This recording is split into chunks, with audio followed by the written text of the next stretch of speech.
सो आज का टॉपिक है land use and land cover. बच्चों को अक्सर ये समझ नहीं आता कि लैंड यूज़ और लैंड कवर में अंतर क्या होता है। तो वो सोचते हैं कि लैंड यूज़ और लैंड कवर एक ही चीज़ है, पर ऐसा है नहीं। तो आज हम देखेंगे कि इसमें ये होते क्या हैं, अलग अलग इनमें डिफरेंस क्या है। तो सबसे पहले हम देखते हैं कि लैंड यूज़ क्या है। तो भूमि उपयोग से तात्पर्य है कि मनुष्य किसी विशेष भूमि का किस उद्देश्य से उपयोग कर रहा है। यह मानव क्रियाओं और सामाजिक आर्थिक गतिविधियों को दर्शाता है, जैसे कृषि, वन, आवासीय क्षेत्र, औद्योगिक क्षेत्र और सड़कें आदि।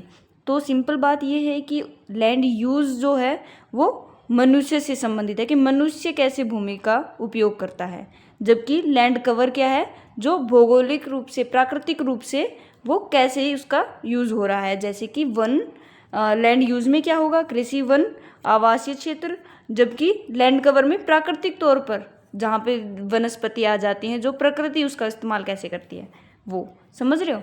तो भूमि उपयोग से तात्पर्य मनुष्य किसी विशेष भूमि क्षेत्र का किस उद्देश्य से उपयोग कर रहा है वो होता है।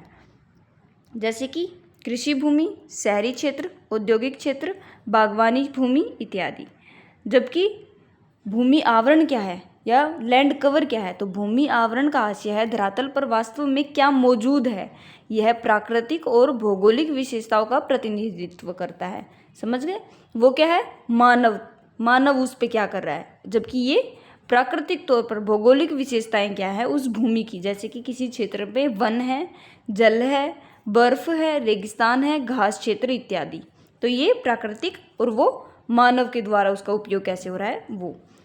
तो इसके एग्जाम्पल जैसे कि वन क्षेत्र, जल निकाय, नदियाँ, झीलें, बर्फ से ढकी भूमि, घास क्षेत्र इत्यादि।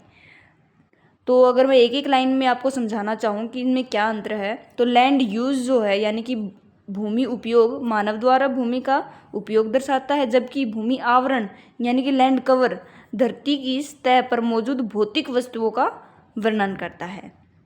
तो इनका उपयोग क्या है, लैंड कवर और लैंड यूज़ का प्राकृतिक का हम प्रबंधन कर सकते हैं, पर्यावरण का प्रबंधन, मैनेजमेंट करने में ये सहायता करता है, शहरी नियोजन करने में सहायता करता है, कृषि का योजना बनाने के लिए, उस क्षेत्र की योजना बनाने के लिए हम क्या इसका उपयोग कर सकते हैं, और प्राकृतिक संसाधनों का संरक्षण करने के लिए हम इनका यूज़ कर सकते हैं।